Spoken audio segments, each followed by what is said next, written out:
Viewers എല്ലാവർക്കും ദിജോസ് വേൾഡിൻ്റെ പുതിയൊരു വീഡിയോയിലേക്ക് സ്വാഗതം. ഏറ്റവും എളുപ്പത്തിൽ പ്രഗ്നൻസി കിട്ടാൻ വേണ്ടിയിട്ട് ഡോക്ടേഴ്സ് റെക്കമെൻഡ് ചെയ്ത് തരുന്ന 4 ടിപ്സിനെ പറ്റിയിട്ടാണ് ഇന്നത്തെ വീഡിയോയിൽ സംസാരിക്കുന്നത് കേട്ടോ. ഈ 4 നിങ്ങൾ പ്രോപ്പറായിട്ട് ഫോളോ ചെയ്യാനായിട്ട് നോക്കുക. അത്രമാത്രം എഫക്റ്റീവ് ആയിട്ടുള്ളതാണ് ഈ 4 ടിപ്സും. അപ്പോൾ അതെന്തൊക്കെയാണെന്ന് നമുക്ക് നോക്കാം. വീഡിയോ നമുക്ക് സ്റ്റാർട്ട് ചെയ്യാം. ഒരുപാട് പേര് ഇതിനോടകം നമ്മുടെ ചാനൽ ഫോളോ ചെയ്തിട്ട് പ്രഗ്നൻ്റ് ആയിട്ടുണ്ട്. അവരുടെയൊക്കെ സക്സസ് സ്റ്റോറീസ് കാണാൻ വേണ്ടിയിട്ട് നമ്മുടെ ചാനൽ വിസിറ്റ് ചെയ്തതിന് ശേഷം കമ്മ്യൂണിറ്റി ടാബ് നോക്കാം കേട്ടോ. അതിൽ നിങ്ങളുടേതായിട്ടുള്ള സെയിം ഹെൽത്ത് കണ്ടീഷൻസ് ഉള്ള ആളുകൾ എന്തെല്ലാം ടിപ്സ് ആണോ ഫോളോ ചെയ്തത്, അതിൽ നിങ്ങൾക്ക് യൂസ്ഫുൾ ആണെന്ന് തോന്നുന്ന തരത്തിലുള്ള ടിപ്സ് നിങ്ങൾ ഫോളോ ചെയ്യാനായിട്ട് പ്രത്യേകം ശ്രദ്ധിക്കുക കേട്ടോ. അപ്പോൾ ഇവിടെ സംസാരിക്കുന്ന ഓരോ ടോപ്പിക്സിലും ഏറ്റവും ആദ്യത്തേതെന്ന് പറയുന്നത് നമ്മൾ ഫോളിക് ആസിഡിൻ്റെ സപ്ലിമെൻറ്റ്സ് പ്രഗ്നൻസി ട്രൈ ചെയ്യുന്നതിന് മുൻപ് തന്നെ എടുത്തു തുടങ്ങുക. നമ്മൾ ഈ ഒരു മാസം പ്രഗ്നൻസി പ്ലാൻ ചെയ്യുന്നുണ്ടെങ്കിൽ ഒരു 2 മാസം മുതൽക്കെങ്കിലും ഫോളിക് ആസിഡിൻ്റെ സപ്ലിമെൻറ്റ്സ് നമ്മൾ എടുക്കാനായിട്ട് നോക്കുക. അതല്ല ഈ മാസം നിങ്ങൾ അതിനെപ്പറ്റിയൊന്നും നിങ്ങൾക്ക് അറിവുണ്ടായിട്ടില്ല, നിങ്ങൾ ഇപ്പോഴാണത് മനസ്സിലാക്കുന്നതെങ്കിൽ ഈ ഒരു മൊമെൻറ്റ് മുതൽ നിങ്ങൾ ഫോളിക് ആസിഡിൻ്റെ സപ്ലിമെൻറ്റ്സ് എടുക്കാനായിട്ട് നോക്കുക. ഫോളിക് ആസിഡും അതുപോലെ പ്രിനേറ്റൽ വിറ്റമിൻസും പ്രഗ്നൻസി എളുപ്പത്തിൽ കിട്ടാൻ വേണ്ടിയിട്ട് സഹായിക്കുന്നവയാണ്. ഈ ഫോളിക് ആസിഡ് DNA ഫോം ചെയ്യുന്നതിന് വേണ്ടിയിട്ട്, അത് റിപ്പയർ ചെയ്യുന്നതിന് വേണ്ടിയിട്ട്, റെഡ് ബ്ലഡ് സെൽസ് പ്രൊഡ്യൂസ് ചെയ്യുന്നതിനൊക്കെ വേണ്ടിയിട്ട് ഹെൽപ്പ് ചെയ്യുന്ന ഒന്നാണ്. നമ്മുടെ ഒരു ഫസ്റ്റ് ട്രൈമസ്റ്ററിൻ്റെ സമയത്ത് ഏറ്റവും വൈറ്റലായിട്ട് നമ്മുടെ ശരീരത്തിൽ വേണ്ട ഒന്നാണ് ഈ ഫോളിക് ആസിഡ് എന്ന് പറയുന്നത്. ബേബിയുടെ ഗ്രോത്തിനും ഡെവലപ്മെൻറ്റിനും ഒക്കെ ഒരുപാട് സഹായിക്കുന്ന ഒന്നാണ് ഈ ഒരു ഫോളിക് ആസിഡിൻ്റെ സപ്ലിമെൻറ്റ്സ് എന്ന് പറയുന്നത്. ഒരു 60% വരെ കുഞ്ഞിന് എന്തെങ്കിലും ഡിഫക്ട്സ് ഉണ്ടാകുന്നത് പ്രിവെൻറ്റ് ചെയ്യുന്നതിന് വേണ്ടിയിട്ട് ഈ ഫോളിക് ആസിഡിൻ്റെ സപ്ലിമെൻറ്റ്സ് എടുക്കുന്നത് സഹായിക്കുന്നുണ്ട് കേട്ടോ. ഒപ്പം ഹാർട്ട് ഹെൽത്തി ആക്കി വെക്കുന്നതിനും ഹാർട്ടിൽ എന്തെങ്കിലും പ്രോബ്ലംസ് ഉണ്ടാകുന്നത് പ്രിവെൻറ്റ് ചെയ്യുന്നതിനും, അതുപോലെ പ്രീടേം ബർത്ത് ഉണ്ടാകുന്നത് പ്രിവെൻറ്റ് ചെയ്യുന്നതിനും, ലോ ബർത്ത് വെയിറ്റ് പ്രിവെൻറ്റ് ചെയ്യുന്നതിനും ഒക്കെ വേണ്ടിയിട്ട് ഈ ഫോളിക് ആസിഡിൻ്റെ സപ്ലിമെൻറ്റ്സ് എടുക്കുന്നത് ഹെൽപ്പ് ചെയ്യുന്നുണ്ട്. സാധാരണ ഒരു ഫസ്റ്റ് ട്രൈമസ്റ്റർ എത്തുന്ന സമയത്താണ് പലരും പ്രഗ്നൻ്റ് ആണെന്നുള്ള കാര്യം തിരിച്ചറിയുന്നത്. അപ്പോൾ അതുകൊണ്ട് തന്നെ നേരത്തെ മുതൽ പ്ലാൻ ചെയ്തിട്ട് ഫോളിക് ആസിഡിൻ്റെ സപ്ലിമെൻറ്റ്സ് എടുക്കുകയാണെങ്കിൽ ബോഡിക്ക് അതിന് വേണ്ടിയിട്ട് പ്രിപ്പയർ ആകുന്നതിന് വേണ്ടിയിട്ടും സഫീഷ്യൻ്റ് ആയിട്ടുള്ള ഫോളിക് ആസിഡിൻ്റെ ഒരു റിസർവ് ശരീരത്തിൽ ഉണ്ടാകുന്നതിനും വേണ്ടിയിട്ട് ഇത് സഹായിക്കുന്നുണ്ട് കേട്ടോ. ഇനി നിങ്ങൾക്ക് ഓവുലേഷൻ നടക്കാത്ത ഇഷ്യൂസ് ഉണ്ടെങ്കിൽ ഫോളിക് ആസിഡിൻ്റെ സപ്ലിമെൻറ്റ്സ് ഒക്കെ റെഗുലർ ആയിട്ട് എടുക്കുമ്പോഴേക്കും പലർക്കും ഓവുലേഷൻ ഉണ്ടാകുന്നുണ്ട്. കാരണം ഒരുപാട് ഇഷ്യൂസ് ഒക്കെ ഇത് ക്ലിയർ ചെയ്ത് പോകുന്നത് കൊണ്ട് ഓവുലേഷൻ ഉണ്ടാകുന്നതിന് വേണ്ടിയിട്ടുള്ള ചാൻസസ് ഭയങ്കര കൂടുതലാണ് കേട്ടോ. അത് മാത്രമല്ല പുരുഷന്മാർക്കും ഫെർട്ടിലിറ്റി ഇൻക്രീസ് ചെയ്യുന്നതിന് വേണ്ടിയിട്ട് ഈ ഫോളിക് ആസിഡിൻ്റെ സപ്ലിമെൻറ്റ്സ് എടുക്കുന്നത് സഹായിക്കുന്നുണ്ട്. അപ്പോൾ അതുകൊണ്ട് കൃത്യമായിട്ട് ഫോളിക് ആസിഡിൻ്റെ സപ്ലിമെൻറ്റ്സ് നമ്മൾ സ്റ്റാർട്ട് ചെയ്ത് തുടങ്ങുക. ഫോളിക് ആസിഡ് മാത്രമല്ല മറ്റുള്ള പ്രിനേറ്റൽ വിറ്റമിൻസ് ആയിട്ടുള്ള അയോൺ ആണെങ്കിലും കോക്യൂട്ടൻ ആണെങ്കിലും കാൽഷ്യം ആണെങ്കിലും ഇതെല്ലാം തന്നെ എഗ്ഗിന്റെ ക്വാളിറ്റി ഇംപ്രൂവ് ചെയ്യുന്നതിന് വേണ്ടിയിട്ടും ബ്ലഡ് സർക്കുലേഷൻ നന്നായിട്ട് നടക്കുന്നതിന് വേണ്ടിയിട്ടും സഹായിക്കുന്നവയാണ്. അതുകൊണ്ട് നിങ്ങളിപ്പോൾ പ്രഗ്നൻസി ട്രൈ ചെയ്തിട്ട് അതാകുന്നില്ലെങ്കിൽ തന്നെ നിങ്ങളൊരു സപ്ലിമെൻറ്റ്സ് ഫോളിക് ആസിഡിൻ്റെയോ മൾട്ടിവിറ്റമിൻ സപ്ലിമെൻറ്റ്സോ നിങ്ങൾ പ്രോപ്പറായിട്ട് എടുക്കാനായിട്ട് ശ്രദ്ധിക്കുക. ഡോക്ടറെ കണ്ടിട്ട് ഫോളിക് ആസിഡിൻ്റെ ആ ഒരു പ്രിസ്ക്രിപ്ഷൻ നിങ്ങൾ എഴുതി മേടിക്കുക. അതിനുശേഷം ഡയറക്റ്റ് നിങ്ങൾക്ക് മെഡിക്കൽ സ്റ്റോറിൽ നിന്ന് മേടിച്ച് ഉപയോഗിക്കാവുന്നതേ ഉള്ളൂ. അങ്ങനെയാണ് നമ്മൾ ചെയ്യേണ്ടത് കേട്ടോ. നിങ്ങൾ സ്ത്രീകൾ എടുക്കുന്നതോടൊപ്പം ഹസ്ബൻഡിനും ഇത് കൊടുക്കാനായിട്ട് ശ്രദ്ധിക്കുക. കാരണം എഗ്ഗ് വെറുതെ നമ്മൾ HCG ഇഞ്ചക്ഷൻ വെച്ചിട്ട് അത് പൊട്ടിച്ചിട്ട് കാര്യമില്ല. നേരെ മറിച്ച് അത് ക്വാളിറ്റിയോട് കൂടിയിട്ട് റപ്ചറായി വരുന്നതിന് വേണ്ടിയിട്ട് ഇത് ഹെൽപ്പ് ചെയ്യും. അപ്പോൾ നമ്മൾ ഫസ്റ്റ് അറ്റംപ്റ്റിൽ തന്നെ പ്രഗ്നൻസി കിട്ടുന്നതിന് വേണ്ടിയിട്ടുള്ള ഒരു സിറ്റുവേഷനും അത് ഒരുക്കോട്ടോ. ഏറ്റവും ആദ്യം അപ്പോൾ ശ്രദ്ധിക്കേണ്ടത് നിങ്ങൾ ഫോളിക് ആസിഡോ പ്രിനേറ്റൽ വിറ്റമിൻസോ എടുക്കാൻ വേണ്ടിയിട്ടാണ്. രണ്ടാമത് ഡോക്ടേഴ്സ് പറഞ്ഞു തരുന്ന കാര്യമാണ് നമ്മുടെ ഫെർട്ടിലിറ്റി സൈക്കിളിനെയും അതുപോലെ നമ്മുടെ ബോഡി ചേഞ്ചസിനെയും ഒബ്സർവ് ചെയ്യുക, മനസ്സിലാക്കുക. ബോഡിയിൽ വരുന്ന ഒട്ടുമിക്ക മാറ്റങ്ങളും ശ്രദ്ധിച്ചു കഴിഞ്ഞ് കഴിഞ്ഞാൽ നമ്മളിപ്പോൾ ഏത് ഫേസിൽ കൂടിയാണ് കടന്നു പോകുന്നതെന്ന് കൃത്യമായിട്ട് മനസ്സിലാക്കാനായിട്ട് സാധിക്കും.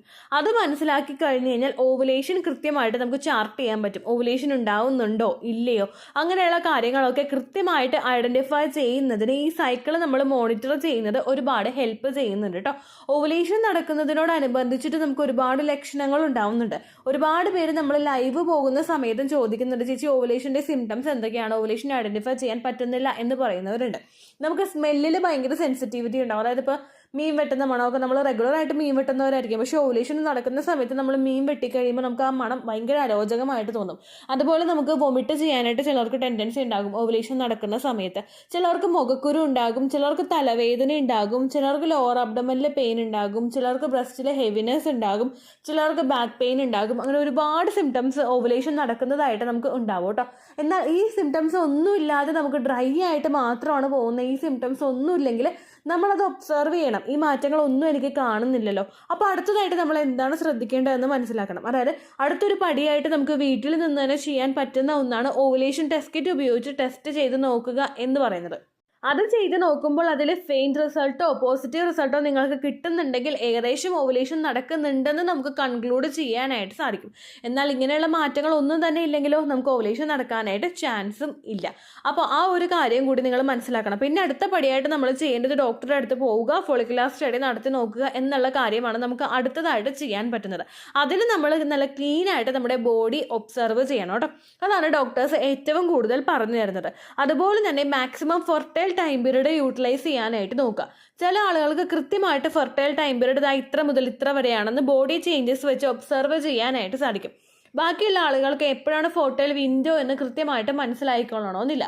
അങ്ങനെയുള്ള ആളുകൾ ഓവുലേഷൻ ഡേറ്റ് കണ്ടുപിടിക്കാൻ പറ്റുന്നില്ല, എന്തൊക്കെ വിചാരിച്ചിട്ടും പറ്റുന്നില്ലെങ്കിൽ പീരിയഡ്സിൻ്റെ ബ്ലീഡിങ് നിൽക്കുന്ന ദിവസം മുതൽ അടുത്ത പീരീഡ് എക്സ്പെക്ട് ചെയ്യുന്നതിന് ഒരു 10 ദിവസം മുൻപ് വരെ ഓൾട്ടർനേറ്റീവ്ലി അല്ലെങ്കിൽ ഡെയിലി ട്രൈ ചെയ്യാൻ ഇഷ്ടമുള്ളവർ ഡെയിലിയോ അല്ലെങ്കിൽ 1-2 ദിവസം ഓൾട്ടർനേറ്റീവ് ആയിട്ടോ ട്രൈ ചെയ്യാനായിട്ട് നിങ്ങൾ നോക്കുക. അത് മാക്സിമം ആ ഒരു മന്ത് കൃത്യമായിട്ട് യൂട്ടിലൈസ് ചെയ്യുന്നതിന് വേണ്ടിയിട്ട് നിങ്ങളെ ഹെൽപ്പ് ചെയ്യും കേട്ടോ. ഓവുലേഷൻ ഡേറ്റ് മിസ്സായി പോകാതിരിക്കാൻ വേണ്ടിയിട്ടുള്ളൊരു ചാൻസ് അതുമൂലം ഉണ്ടാകും. അതാണ് അടുത്തതായിട്ട് ഏറ്റവും കൂടുതൽ ഡോക്ടേഴ്സ് പറഞ്ഞു തരുന്ന കാര്യം. മൂന്നാമതായിട്ട് ശ്രദ്ധിക്കേണ്ട കാര്യം, ഡെയിലി ഒരു 15 മിനിറ്റ്സ് നിങ്ങൾ സൺലൈറ്റ് എക്സ്പോഷർ എടുക്കാനായിട്ട് നോക്കുക. ഒരു 15 മിനിറ്റ്സ്, ഒരു 11 മണിക്ക് ശേഷമുള്ള ടൈം അത്രയും മതി. നമ്മളൊരു 15 മിനിറ്റ്സ് എങ്കിലും ആ ഒരു സൺലൈറ്റിൽ നിന്ന് കഴിഞ്ഞാൽ വിറ്റമിൻ ഡി നമുക്ക് നല്ലോണം കിട്ടും. വിറ്റമിൻ ഡിയുടെ ഡെഫിഷ്യൻസി ഉണ്ടായിക്കഴിഞ്ഞാൽ പലർക്കും പ്രഗ്നൻസി കിട്ടാൻ വേണ്ടിയിട്ട് ബുദ്ധിമുട്ടുണ്ട്. നമ്മൾ സാധാരണ വീട്ടിൽ നിൽക്കുന്ന ആളുകൾ ഒരുപാട് വെയിൽ കൊള്ളേണ്ട സിറ്റുവേഷൻ വരുന്നില്ല. പുറത്ത് പോകുന്ന സമയത്ത് നമ്മൾ ഒന്നില്ലെങ്കിൽ കുട എടുക്കും, അല്ലെങ്കിൽ നമ്മൾ എന്തെങ്കിലും സൺസ്ക്രീൻ ഇടും. ഇങ്ങനെയൊക്കെ പോയി കഴിഞ്ഞാൽ നമുക്ക് വെയിലിൻ്റെ എക്സ്പോഷർ ഒട്ടും തന്നെ കിട്ടുന്നില്ല. ശരിക്കും നമുക്ക് ഡയറക്റ്റ് ആയിട്ട് കിട്ടുന്ന ഒരു സൺഷൈൻ വിറ്റമിൻ ആണ് ഈ വിറ്റമിൻ ഡി എന്ന് പറയുന്നത്. സാധാരണ ഈ സൺഷൈൻ ഇങ്ങനെ കൂടുതലായിട്ട് നിൽക്കുന്ന സമയത്ത് ഈ ഒരു ടൈം പീരീഡിലൊക്കെ IVF ചെയ്ത് കഴിഞ്ഞാൽ അതിൻ്റെ റിസൾട്ട് ഒരുപാട് കൂടുതലാണെന്നാണ് പറയുന്നത്. അത് സൺഷൈൻ ടൈം വിറ്റമിൻ ഡിയുടെ എക്സ്പോഷർ കൂടുതൽ കിട്ടുന്ന ടൈം ആയതുകൊണ്ട്. വിറ്റമിൻ ഡിയുടെ ഡെഫിഷ്യൻസി ശരീരത്തിൽ ഉണ്ടാവുകയാണെങ്കിൽ എഗ്ഗിൻ്റെ ക്വാളിറ്റി കുറയുന്നതിനും ഇംപ്ലാന്റേഷൻ നടക്കുന്നതിനുമുള്ള ചാൻസസിനെ അത് അഫക്റ്റ് ചെയ്യുമെന്ന് ഡയറക്റ്റ് പഠനങ്ങൾ നടത്തി തെളിയിച്ചിട്ടുള്ളതാണ്. അതുകൊണ്ട് പ്രഗ്നൻസി കിട്ടാത്ത ആളുകൾ ഒരു 15 മിനിറ്റ്സ് എങ്കിലും ഡെയിലി സൺ എക്സ്പോഷർ എടുക്കാനായിട്ട് നോക്കുക. ഇത് വിറ്റമിൻ ഡി ഡയറക്റ്റ് ആയിട്ട് ബോഡിയിലോട്ട് എത്തുന്നതിനും എല്ലാ ആക്ടിവിറ്റീസും നന്നായിട്ട് നടക്കുന്നതിനും വേണ്ടിയിട്ട് സഹായിക്കുന്നുണ്ട് കേട്ടോ. വിറ്റമിൻ ഡിയുടെ ഡെഫിഷ്യൻസി ശരീരത്തിൽ ഉണ്ടാവുകയാണെങ്കിൽ നമുക്ക് ഒരുപാട് സിംറ്റംസ് ഉണ്ടാകും. കണ്ടിന്യൂസ് ആയിട്ട് നടുവേദന, ജോയിന്റ് പെയിൻ, അല്ലെങ്കിൽ മേലാസകനം വേദന, അങ്ങനെ പല പല ലക്ഷണങ്ങൾ നമുക്കുണ്ടാകും. അപ്പോൾ ഇതിൽ ഏതെങ്കിലും ഒരു ലക്ഷണം നിങ്ങൾക്ക് കണ്ടിന്യൂസ് ആയിട്ട് കാണുന്നുണ്ടെങ്കിൽ നിങ്ങൾ ഡോക്ടറുടെ അടുത്ത് പോവുക. അവിടെ നിന്ന് ബ്ലഡ് ടെസ്റ്റ് ചെയ്ത് കഴിഞ്ഞാൽ വിറ്റമിൻ ഡിയുടെ എത്രത്തോളം ഉണ്ട് ലെവൽ നിങ്ങൾക്കൊന്ന് അറിയാനായിട്ട് സാധിക്കും. എന്നിട്ടാണ് ഡോക്ടർ മെഡിസിൻ പ്രിസ്ക്രൈബ് ചെയ്യുന്നത്. അതല്ലാതെ വിറ്റമിൻ ഇയുടെ സപ്ലിമെന്റ്സ് എടുക്കുന്നത് പോലെ നമുക്ക് ഡയറക്റ്റ് ആയിട്ട് വിറ്റമിൻ ഡി എടുക്കാനായിട്ട് സാധിക്കില്ല. അപ്പോൾ ആഴ്ചയിൽ ഒരു ദിവസമാണെങ്കിൽ അത് കൃത്യം ഡോസേജ് അതിനനുസരിച്ചിട്ട് നമ്മൾ എടുക്കുമ്പോഴേക്കും വിറ്റമിൻ ഡിയുടെ ലെവല് ശരീരത്തിൽ കൂടും. ഇത് സൺലൈറ്റിൽ കൂടി അല്ലാതെ നമുക്ക് പാല് കഴിക്കുമ്പോഴേക്കും, മുട്ട കഴിക്കുമ്പോൾ, അതുപോലെ തന്നെ നമ്മൾ ലിവർ അതൊക്കെ കഴിക്കുമ്പോഴേക്കും വിറ്റമിൻ ഡിയുടെ അളവ് ശരീരത്തിലോട്ട് എത്തും. ഏറ്റവും ഈസി ആയിട്ടുള്ള വഴി, നമുക്ക് ഏറ്റവും പ്രൊഡക്റ്റീവ് ആയിട്ട് കിട്ടുന്നത് ഈ സൺലൈറ്റിൻ്റെ എക്സ്പോഷറിലൂടെയാണ് കേട്ടോ. അത് ഡെയിലി നമ്മൾ ഈ ഒരു ടൈം സമ്മർ സീസണിലൊക്കെ മസ്റ്റായിട്ട് നിങ്ങൾ കൊള്ളാനായിട്ട് നോക്കുക. ഒരുപാട് 3 മണിക്കത്തെ വെയിൽ കൊള്ളാനൊന്നും പറയില്ല കേട്ടോ. ഉച്ചസ്ഥായിൽ ആ ഒരു വെയിൽ നിൽക്കുന്ന സമയമാണല്ലോ, അതുകൊണ്ട് ആ സമയത്തൊന്നും കൊള്ളാണ്ട് ഒരു 11 മണിക്ക് ശേഷമൊക്കെ നിങ്ങൾക്ക് പറ്റുമെങ്കിൽ സൺ എക്സ്പോഷർ എടുക്കുക. പറ്റുമെങ്കിലല്ല മാക്സിമം നിങ്ങൾ എടുക്കുക. നിങ്ങൾക്ക് ഉറപ്പായിട്ട് ഫെർട്ടിലിറ്റിയിൽ വ്യത്യാസം കാണാനായിട്ട് അത് സഹായിക്കും കേട്ടോ. അടുത്തതായിട്ട് നിങ്ങൾ ശ്രദ്ധിക്കേണ്ട കാര്യം, ഫിസിക്കലി ആക്റ്റീവ് ആകാനായിട്ട് നോക്കുക. പലരും ഓവുലേഷൻ കഴിഞ്ഞ് കഴിഞ്ഞാൽ IUI കഴിഞ്ഞ് കഴിഞ്ഞാലൊക്കെ ബെഡ് റെസ്റ്റ് എടുക്കുന്ന ആളുകളുണ്ട്. നമുക്ക് ബെഡ് റെസ്റ്റ് അല്ല വേണ്ടത്. ബെഡ് റെസ്റ്റിൽ തന്നെ നിങ്ങളിങ്ങനെ പോയി കഴിഞ്ഞാൽ നമ്മുടെ ശരീരത്തിന് ഒട്ടും പ്രവർത്തിക്കില്ല. ബ്ലഡ് സർക്കുലേഷനെ അത് അഫക്റ്റ് ചെയ്യും. കുഞ്ഞിലോട്ടുള്ള ന്യൂട്രിയൻസിൻ്റെ സപ്ലൈനെ അത് അഫക്റ്റ് ചെയ്യും. അതുകൊണ്ട് ബെഡ് റെസ്റ്റ് നിങ്ങൾ എടുക്കേണ്ട ആവശ്യമില്ല. നിങ്ങൾക്ക് ചെയ്യാൻ പറ്റുന്ന ചെറിയ ചെറിയ ജോലികളൊക്കെ നമ്മൾ ചെയ്യുക. അതോടൊപ്പം ഫിസിക്കലി ആക്റ്റീവായിട്ടിരിക്കാനായിട്ട് ശ്രദ്ധിക്കുക. ഓരോ വീഡിയോസിലും ഓരോ ലൈവിലും പറയുന്ന ഒരു കാര്യമാണ് ഫിസിക്കലി ആക്റ്റീവായിട്ടിരിക്കുന്നതിന് എത്രത്തോളം ഇമ്പോർട്ടൻസ് ഉണ്ട് എന്നുള്ള കാര്യം. നമ്മൾ ആക്റ്റീവായിട്ട് ഇരുന്നിട്ടുണ്ടെങ്കിൽ മാത്രമേ കൃത്യമായിട്ടുള്ള ബ്ലഡ് സർക്കുലേഷൻ ഉണ്ടാവുകയുള്ളൂ. ഈ സർക്കുലേഷൻ ഇല്ലെങ്കിൽ ഇംപ്ലാന്റേഷൻ നടന്നു കഴിഞ്ഞാലും കുഞ്ഞിലോട്ട് കിട്ടേണ്ടതൊന്നും കിട്ടില്ല. നമ്മൾ കഴിക്കുന്നുണ്ട്, പക്ഷേ കുഞ്ഞിലോട്ട് കിട്ടേണ്ടതൊന്നും പ്രോപ്പറായിട്ട് കിട്ടുന്നില്ല എങ്കിൽ എങ്ങനെ പ്രഗ്നൻസി ഹെൽത്തി ആകും? ഫീറ്റൽ പോൾ ഉണ്ടാവില്ല, അല്ലെങ്കിൽ യോക്സാക്ക് ഉണ്ടാവില്ല, ഹാർട്ട് ബീറ്റ് ഉണ്ടാവില്ല, അല്ലെങ്കിൽ ഗ്രോത്ത് പകുതിക്ക് വെച്ച് നിന്ന് പോകും. ഇങ്ങനെയുള്ള പല ഇഷ്യൂസും നമുക്കുണ്ടാകും. ചിലപ്പോൾ ഗ്രോത്ത് റിവേഴ്സിൽ പോകുന്ന സിറ്റുവേഷൻ വരെ ഉണ്ടാകും. ഇത് 33 വീക്സ് ആയിട്ടുള്ള ഒരാൾക്ക് ചിലപ്പോൾ ഒരു 30 വീക്സിൻ്റെ പോലും വളർച്ചയില്ലാത്ത സിറ്റുവേഷൻസും ഉണ്ടാകും. അങ്ങനെ വന്നു കഴിഞ്ഞാൽ നമ്മളൊന്ന് ആലോചിച്ച് നോക്കുക. നേരത്തെ ഡെലിവറി നടത്തി കുഞ്ഞിനെ പുറത്തെടുക്കേണ്ടി വരും, NICUവിൽ പ്രവേശിപ്പിക്കേണ്ടതായിട്ട് വരും. അതുപോലുള്ള സിറ്റുവേഷൻസ് ഒക്കെ ഓവർകം ചെയ്യാനായിട്ട് നമ്മൾ തുടക്കത്തിലെ ഫിസിക്കലി ആക്റ്റീവ് ആകാനായിട്ട് ശ്രദ്ധിക്കുക. ഒരുപാട് മലമറിക്കാനൊന്നുമല്ല, നമ്മൾ ബ്ലഡ് സർക്കുലേഷൻ കൂട്ടാൻ വേണ്ടിയിട്ട് സഹായിക്കുന്ന തരത്തിലുള്ള കാര്യങ്ങൾ നമ്മൾ ചെയ്യുക.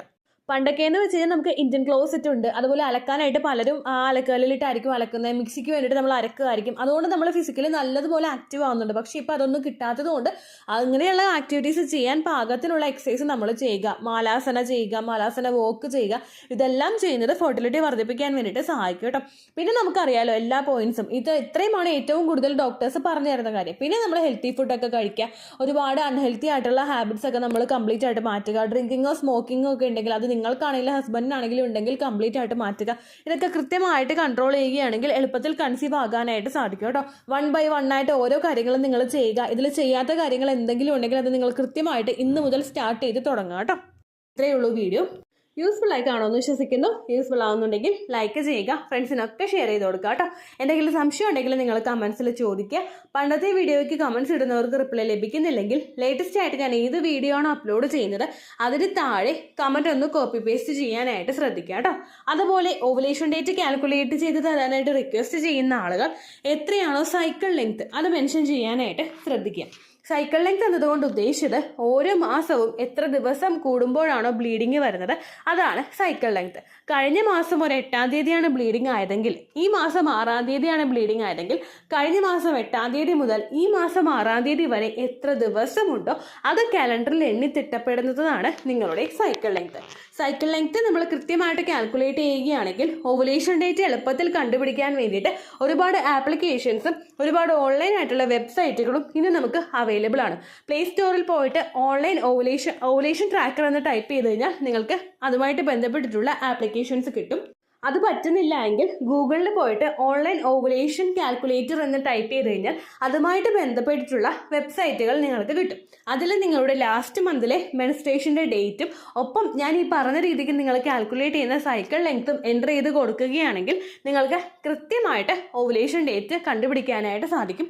ഫെർട്ടൈൽ ടൈം പീരീഡും നിങ്ങൾക്ക് കിട്ടും. അതായത് എത്ര ദിവസം മുതൽ കോൺടാക്ട് ചെയ്ത് തുടങ്ങിക്കഴിഞ്ഞാൽ നിങ്ങൾ പ്രഗ്നൻ്റ് ആകും എന്നുള്ളൊരു ഡേറ്റും നിങ്ങൾക്ക് പ്രോപ്പറായിട്ട് കിട്ടും കേട്ടോ. ഇത് കാൽക്കുലേറ്റ് ചെയ്യുന്ന സമയത്ത് സൈക്കിൾ ലെങ്ത് കാൽക്കുലേറ്റ് ചെയ്യുന്ന സമയത്ത് നിങ്ങളുടെ ആ ഒരു കലണ്ടറിൽ നോക്കി തന്നെ നിങ്ങൾ കാൽക്കുലേറ്റ് ചെയ്യുക. പല മാസങ്ങളിലും 30-31 ദിവസമുണ്ട്, അതുകൊണ്ടാണ് അങ്ങനെ പറഞ്ഞത്. ഒപ്പം നിങ്ങൾക്ക് ബ്ലീഡിങ് തുടങ്ങിയ ദിവസത്തിന് വേണം നിങ്ങൾ ഡേ 1 ആയിട്ട് എടുക്കാൻ വേണ്ടിയിട്ട്. സ്പോട്ടിങ് തുടങ്ങിയ ദിവസത്തിനെ, അതായത് ചെറുതായിട്ട് ഡിസ്ചാർജ് പോയി തുടങ്ങിയ ദിവസത്തിനെ നിങ്ങൾ കൺസിഡർ ചെയ്യേണ്ട ആവശ്യം ഇല്ല കേട്ടോ. അപ്പോൾ ഇത്രയേ ഉള്ളൂ വീഡിയോ. അടുത്തൊരു വീഡിയോ ആയിട്ട് നമുക്ക് വീണ്ടും കാണാം. ബൈ.